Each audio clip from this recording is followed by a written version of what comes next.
I am excited to talk about this. We couldn't talk about this on Twitter. This is very unpolitically correct. But let's unpack this for a moment. I want to compare, let's say the people are 25 years old. We've got a 25-year-old male with Norwood 5 balding. And then we've also got a 25-year-old female who is plus size. Now both of these people are models. You see them in a little magazine or whatever it is that comes in the mail showing clothes or whatever it is. And so you see this 25-year-old male. He's Norwood 5. He's majorly balding, prematurely. He's balding. And then you've got the plus size model. So here's what I want us to unpack socially. Again, very politically incorrect to even talk about this.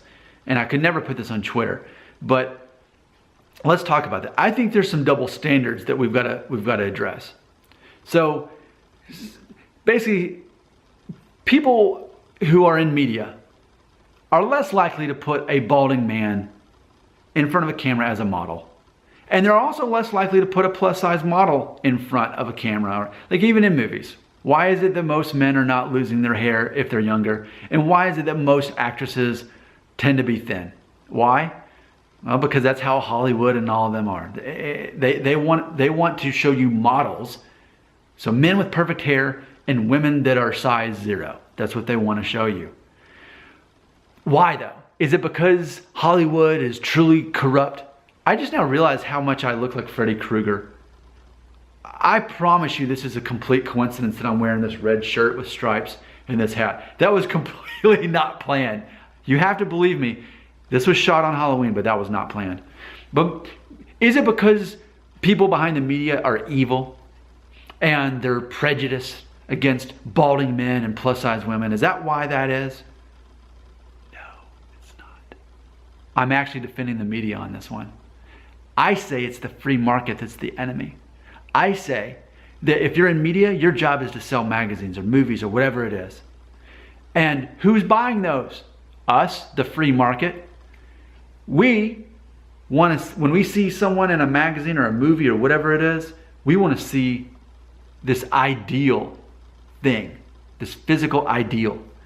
If I want to see another man and he's selling a grill, I don't know, like grilling out vegan sausage, because that's a horrible sentence. I'm a vegan and I do eat vegan sausage. I gotta stop talking. Oh, this is just not going well for me right now.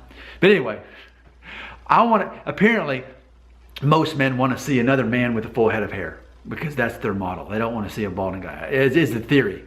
And so they're more likely to buy that thing, whatever the thing is for sale, because the guy is as good looking as they wish they could be when it comes to their hair. And the female, she wants to buy that pair of jeans at Target because the female is a size 0 and she wants to be a size 0 as well.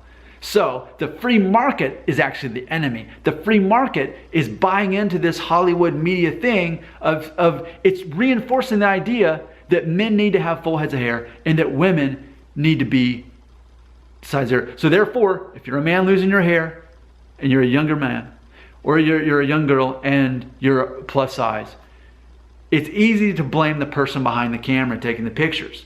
But ultimately, I submit to you that society as a whole, the free market, is actually the problem, because they're reinforcing that back to the people who take those pictures and shoot those videos to begin with.